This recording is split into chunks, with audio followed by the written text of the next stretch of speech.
Halo, assalamualaikum warahmatullahi wabarakatuh. Kembali lagi bersama aku Nurul.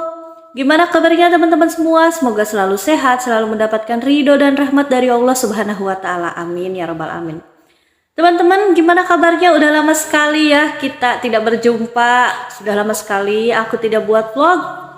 Nah, kali ini aku mau membahas tentang Maulid Nabi Muhammad Shallallahu Alaihi Wasallam ya. Jadi hari kelahirannya Rasulullah Shallallahu Alaihi Wasallam, di mana Rasulullah Shallallahu Alaihi Wasallam itu dilahirkan di kota Mekah ya teman-teman, tanggal 12 Rabiul Awal ya, pada tahun gajah teman-teman. Kita bahas kehidupan dan perjuangan Rasulullah Shallallahu Alaihi Wasallam ya. Betapa besar sekali perjuangan Rasulullah Shallallahu Alaihi Wasallam menyebarkan agama Islam dan juga mendapatkan ujian dari Allah Subhanahu Wa Ta'ala dari sejak dalam kandungan ya. Dimana kita tahu sejak dalam kandungan ya, berumur 2 bulan di kandungan, ayahnya Rasulullah Shallallahu Alaihi Wasallam yaitu adalah Abdullah meninggal dunia teman-teman. Kemudian pada tahun gajah ya, Rasulullah Shallallahu Alaihi Wasallam dilahirkan dengan yatim ya, tidak punya ayah. Kemudian dibesarkan oleh kakeknya, dengan kakeknya beserta ibunya. Kemudian juga disusui oleh Halimah ya teman-teman, karena Sayyidah Siti Aminah ya melahirkan Rasulullah Shallallahu Alaihi Wasallam, mohon maaf, tidak melalui kemaluan, tapi melalui pusar.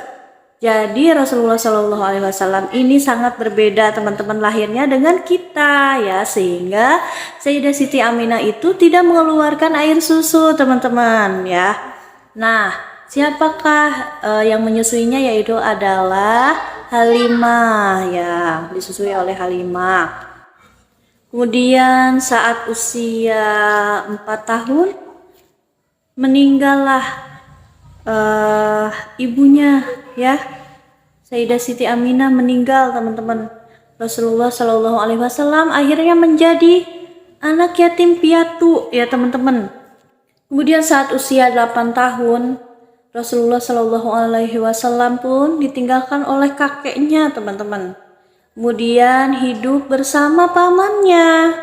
Ujian yang kita dapatkan itu tidak sebanding dengan apa yang dirasakan oleh Rasulullah Shallallahu Alaihi Wasallam ya teman-teman. Sampai saat Rasulullah Shallallahu Alaihi Wasallam akan dicabut nyawanya ya teman-teman, masih mengingat umatnya ya. Rasulullah Shallallahu Alaihi Wasallam sangat sayang pada umatnya teman-teman.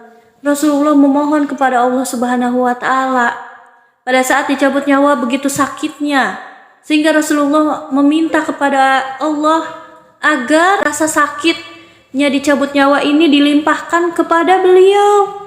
Begitu luar biasanya kasih sayangnya Rasulullah Shallallahu Alaihi Wasallam kepada kita ya.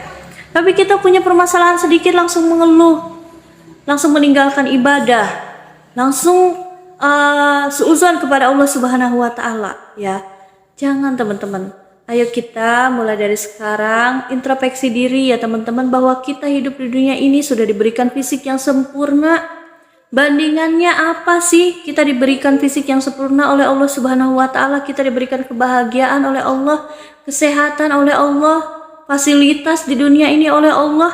Apa coba yang harus kita kasih ke Allah? Allah hanya meminta kita untuk menyembah Allah dengan cara sholat ya teman-teman. Janganlah kita terfokuskan bahwa ibadah itu karena adanya surga dan neraka, sehingga orang-orang bisa seperti ini mikirnya. Gak usah sholat dan menutup aurat, belum tentu yang sholat yang menutup aurat itu masuk surga. Belum tentu yang membuka aurat terus dia juga enggak sholat, belum tentu masuk ke neraka gitu. Jadi supaya jangan berpikir seperti itu.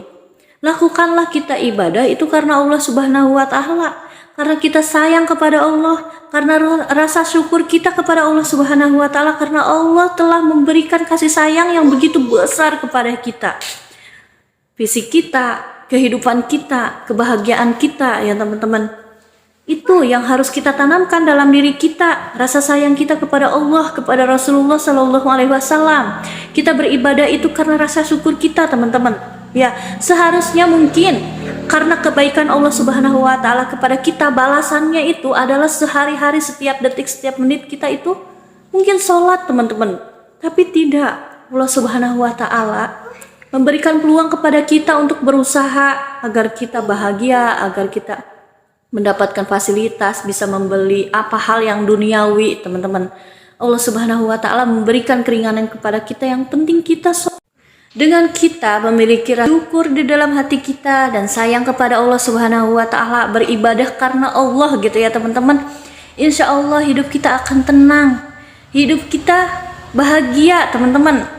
Ya, yang kata Habib Novel, bahagia itu tidak sulit. Bahagia itu tidak perlu sulit, tidak perlu susah gitu ya teman-teman. Bahagia itu kita yang bisa nyiptakan, yang bisa ciptain dengan cara kita selalu beribadah, bersyukur pada Allah Subhanahu Wa Taala ya teman-teman. Dengan kita beribadah ya, kita bersyukur apa yang kita dapatkan ya di dunia ini yang telah Allah berikan kepada kita. Ini punya masalah sedikit, bawaannya marah, emosi, Allah nggak adil, bilang, aduh mau bunuh diri, mendingan mati. Hidup emangnya dipikir kalau mati itu enak? Permasalahan yang tidak ada ujungnya, permasalahan yang tidak pernah ada solusinya itu kematian, teman-teman. Setelah meninggal kita sudah dicabut nyawanya saja sudah sangat sakit. Kemudian setelah di alam kubur, apakah tidur berleha-leha? Enggak, teman-teman. Dihisab, ditanya-tanya sama malaikat yang seram kalau amal kita baik.